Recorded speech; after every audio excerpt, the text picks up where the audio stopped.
non, exactement. Il y a 2 semaines, à la fin du culte, alors que j'étais assis là où vous êtes, là toutes les deux, j'étais assis et j'étais un peu perdu dans mes pensées. Et mon regard, il aurait pu s'arrêter sur n'importe quoi. N'importe quoi, mais la façon dont j'étais assis, j'avais les jambes croisées. Et je regardais mes baskets.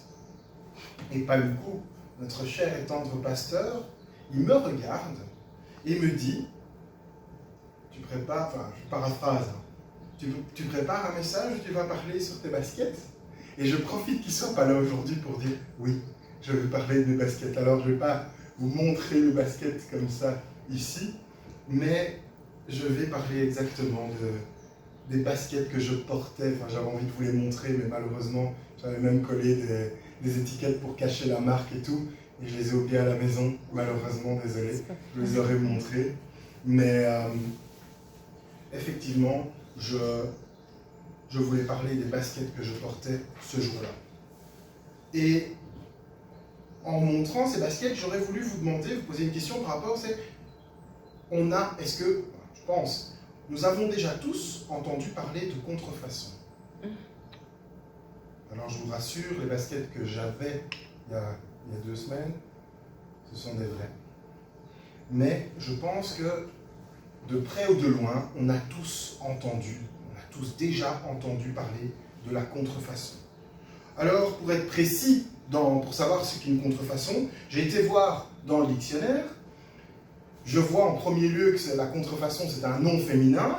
Et j'ai pas envie de rentrer dans des débats parce que je sais qu'il y a beaucoup de personnes ici qui sont des linguistes, mais c'est marrant, dans la langue française, souvent les mots qui ont une connotation négative, c'est des mots féminins, non? Voilà, une migraine, une maladie, une fraude. J'ai l'impression qu'ils ont fait exprès de tout mettre du côté féminin. Mais voilà, je regarde le mot contrefaçon et je lis que la contrefaçon, c'est une imitation frauduleuse. Une copie, un plagiat. La contrefaçon est donc une imitation frauduleuse. La fraude, c'est une tromperie et c'est un délit puni par la loi. Alors, tout dépend bien sûr de la gravité de l'acte qu'on a commis, mais ça peut généralement aller d'une simple amende à même une peine d'emprisonnement. Et si la contrefaçon n'était pas punie par la loi, il n'y aurait pas de répression par rapport à la contrefaçon. Il n'y aurait pas des services de douane, et dans la majorité des pays, qui se formeraient à essayer de retrouver les contrefaçons qu'on achète, qu'on fabrique, etc. Vous savez, j'ai vu des reportages où on montre comment les services de douane sont formés, souvent par les marques elles-mêmes, pour que les services de douane reconnaissent les produits contrefaits. Ils ont des spécialistes qui viennent pour les former. Et on se rend compte, quand on voit ça, qu'au-delà du fait que la contrefaçon, c'est un plagiat, c'est une copie illégale et donc punissable par la loi, on se rend compte qu'il y a un enjeu qui est beaucoup plus fort que ça par rapport aux marques et même aux États. Et souvent, un enjeu qui est lié au financier. Mais ça, c'est pour la marque et les États. Mais au-delà de tous ces points-là, qui peuvent nuire bien sûr à ces marques, qui peuvent nuire à l'État, il y a aussi des points qui peuvent nuire aux consommateurs. Qualité du produit discutable, esthétique du produit approximatif, risque d'allergènes non signalés, réseau de fabrication et de vente hors la loi, et je pourrais encore passer plein de choses en disant ça. Si je peux dire qu'il y a un point positif à la contrefaçon, il est uniquement pour l'acheteur. Avec ce système frauduleux, le consommateur peut se payer un produit qui porte le nom d'une marque qu'il désire, à un prix à sa portée. Donc un gain financier pour lui. Mais ce qui est fou quand je pense à ça, c'est que parfois, le produit contrefait ne ressemble même pas à un produit de la gamme qu'une marque peut proposer. C'est un produit quelconque, juste avec un logo apposé dessus. Et je me dis, mais alors pourquoi se payer une contrefaçon?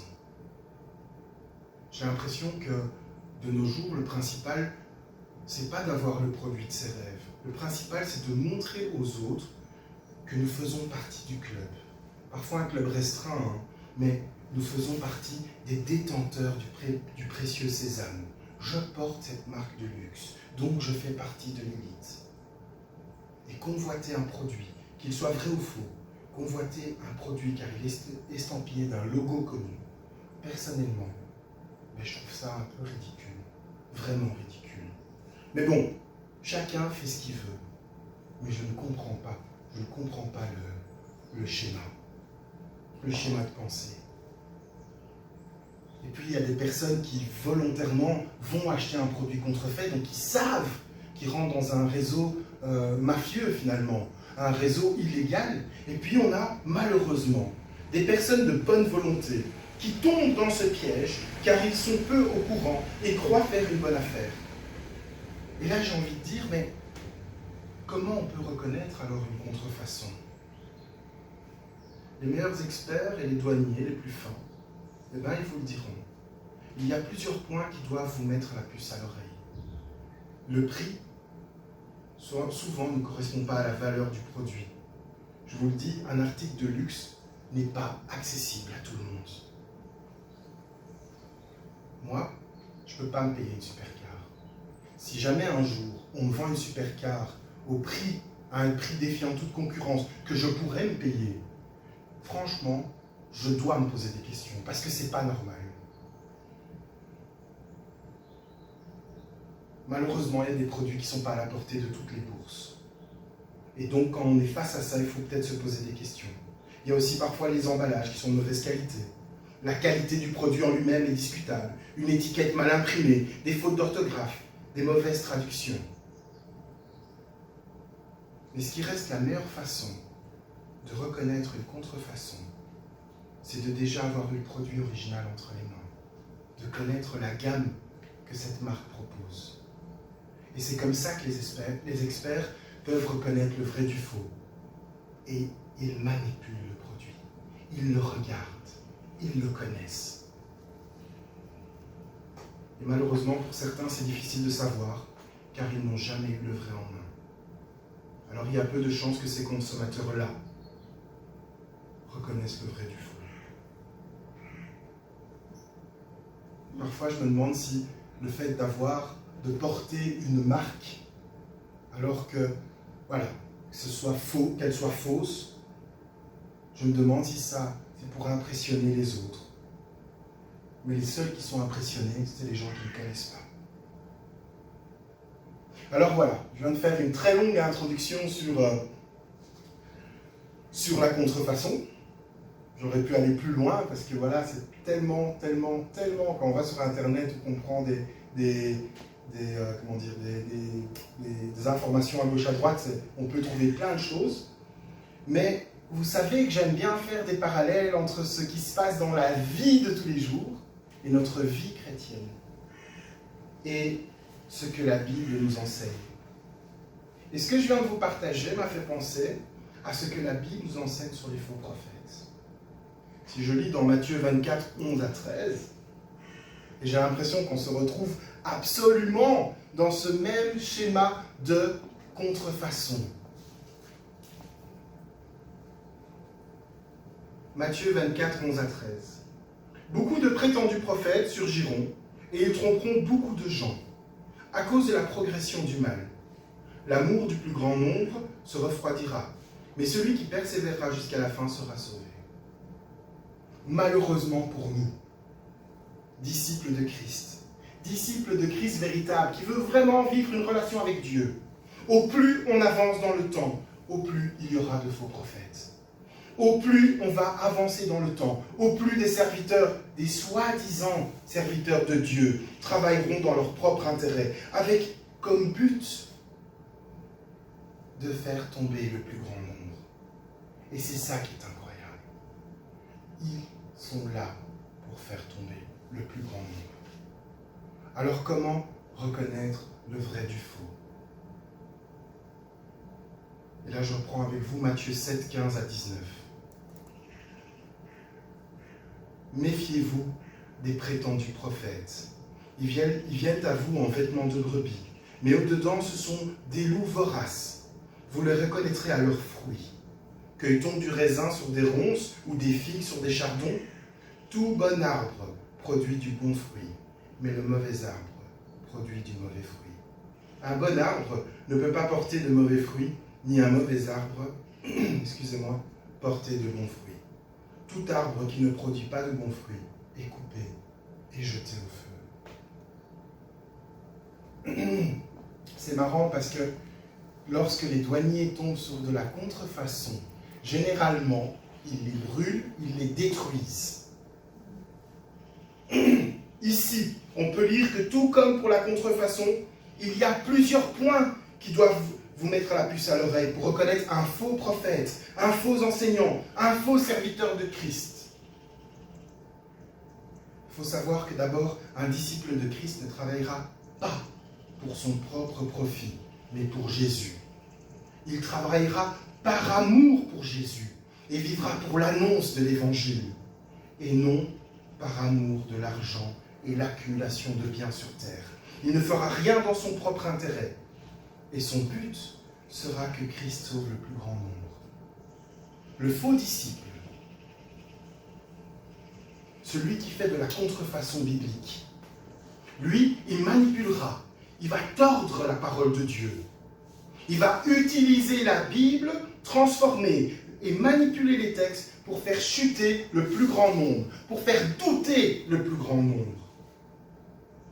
Et ça, c'est une imitation frauduleuse, une copie, un plagiat, une fraude, une tromperie. Et c'est un délit puni par la loi de Dieu.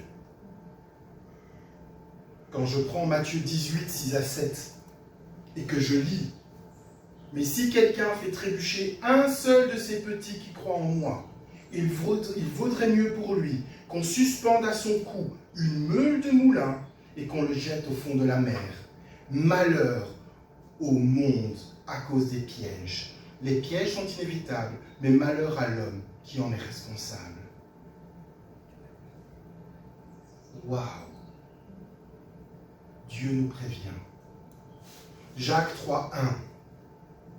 Ne soyez pas nombreux à vouloir devenir enseignants, car vous le savez, mes frères et sœurs, nous serons jugés plus sévèrement. Je ne veux pas être à leur place lorsqu'ils seront face à Dieu, parce qu'ils auront pris la place d'un enseignant que Dieu jugera déjà plus sévèrement, mais qu'en plus, ils feront tomber un nombre de personnes par la tromperie, le mensonge, l'avidité.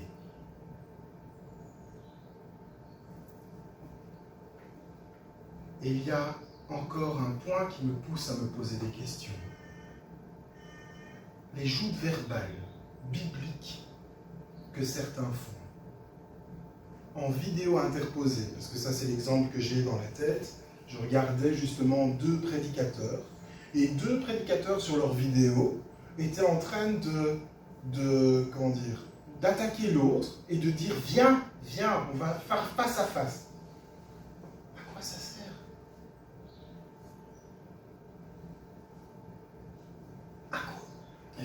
À quoi ça sert? Deux serviteurs de Dieu qui sont censés partager la même parole, qui à distance se critiquent mutuellement dans leurs vidéos. Allez, on va faire des débats. C'est quoi ça? Il y avait le public derrière. Ouais, dès qu'il sortait quelque chose. Vous savez, un vrai disciple de Christ ne s'énerve pas lorsqu'on met en doute ce qu'il dit. Lorsqu'on met ce qu'il dit, ce qu'il enseigne, ce qu'il annonce, lorsqu'on prend tout ça et qu'on le met à la lumière de la Bible, la parole de Dieu. Pourquoi s'énerver? Je te dis la vérité, elle est là. Tu peux vérifier par toi-même. Pourquoi je vais devoir m'énerver? Pourquoi je vais devoir t'accuser? Prends et vérifie par toi-même. Et tu verras où est la vérité. Il ne s'énerve pas, et il ne sera pas choqué. Car depuis la réforme, ici on a eu une réforme incroyable ici, avec le protestantisme. Nos pères se sont battus et même ont risqué leur vie pour que chaque chrétien ait accès à la Bible et ait le droit de mettre tout enseignement qu'il reçoit à la lumière de la parole de Dieu, afin qu'on évite des cas comme ça, des cas de manipulation,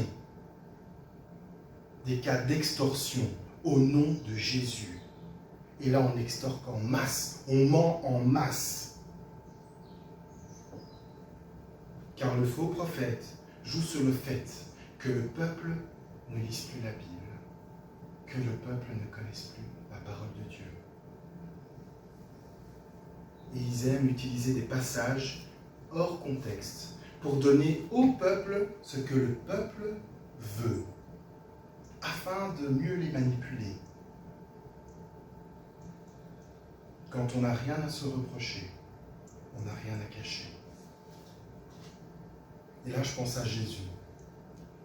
Même Jésus, face à Thomas, Jésus s'est laissé toucher par Thomas, afin que Thomas vérifie par lui-même, afin qu'il comprenne la vérité par lui-même. Pas selon ses propres critères, pas selon les critères de Thomas, ce sont les critères définis par Dieu. Le Seigneur ne cache jamais la vérité. Jésus a dit à Thomas, tu ne me crois pas? Viens vérifier toi-même. Il n'y avait pas d'agressivité, il n'y avait pas de méchanceté. C'est, tu ne me crois pas? Ok, alors viens voir où est la vérité. Viens, approche-toi de moi. Est-ce que vous pensez que Jésus en a voulu à Thomas? Thomas, lui, il n'a pas été là, il n'a pas été témoin du retour de Christ. Il n'était pas avec ceux au tombeau, il n'était pas avec ceux qui l'ont vu sur le chemin, il n'était pas avec ceux qui étaient sur la rive. Mais Thomas a douté que la personne devant lui soit Jésus. Est-ce que Dieu a puni Thomas? Non, parce que Dieu ne punit pas le doute. Au contraire, la majorité d'entre nous, et c'est normal, la majorité d'entre nous, avant de donner notre vie à Christ, on a douté. D'office, on a douté. Est-ce que c'est pour autant que Dieu nous a punis? Non. Dieu s'est révélé.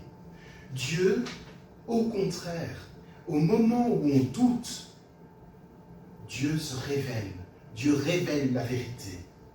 Mais un des problèmes qu'on a aujourd'hui, c'est que le peuple de Dieu ne remet plus jamais en doute certains ministères, ou très rarement, mais par contre, il remet constamment en doute la parole de Dieu.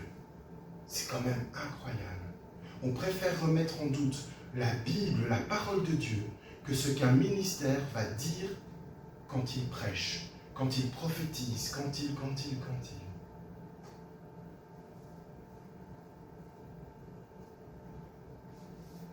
Et je trouve ça dingue que les paroles, les enseignements ou les prophéties, et je pourrais citer plein de trucs, qui vont dans notre sens, nous paraît acceptable. Et selon notre propre nature corrompue, on les juge nous-mêmes, bons et vrais. Et on ne met même pas à l'épreuve ce qu'on vient de recevoir face à la parole de Dieu. Mais, là on est prêt à remettre face à la Bible ce qui remet en doute certains aspects de notre vie qui nous semblent corrects. Non au vu de Dieu, au vu de notre propre valeur, sans l'avoir mis face à la parole de Dieu. Nous le jugeons directement acceptable. C'est comme pour les marques. Ce qui fait un vrai d'un faux, ce n'est pas parce qu'on trouve l'article contrefait beau. C'est pas parce qu'il est beau qu'il va devenir vrai. C'est pas à nous de se décider. C'est à la marque de le faire. Et bien avec Dieu, c'est pareil. C'est Dieu qui décide. Non notre nature humaine corrompue. C'est Dieu qui décide. Ceux qui font de la contrefaçon, principalement, ils le font pour l'argent. Alors non seulement ils volent la propriété intellectuelle de certaines marques, mais en plus, ils volent le système et ils mettent un danger sur la tête des consommateurs en leur trompant sur la qualité du produit, sur ci, sur là.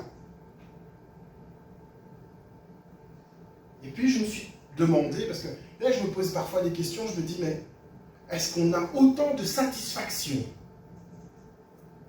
à porter un faux qu'un vrai? Vu mon niveau social, il y a des articles de luxe que je ne peux pas me payer comme ça.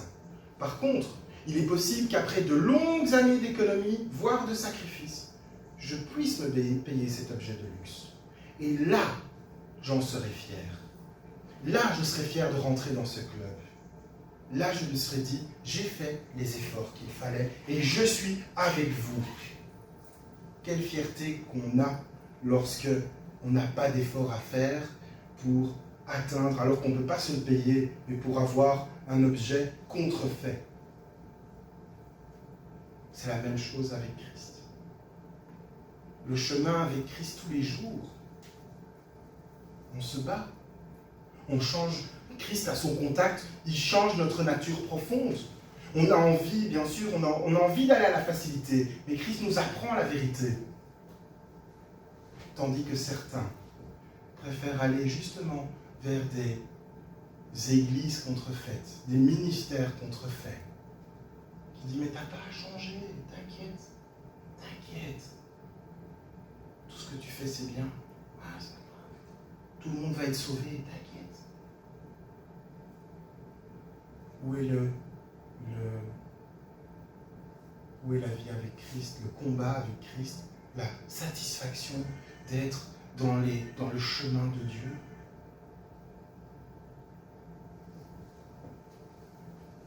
Je n'ai pas envie de faire les choses pour le montrer aux autres, pour faire croire aux gens que je fais partie d'un club. Et encore une fois, on est dans le paraître. Le paraître.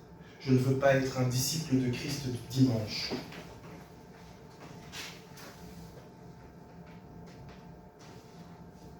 Un serviteur de Dieu contrefait.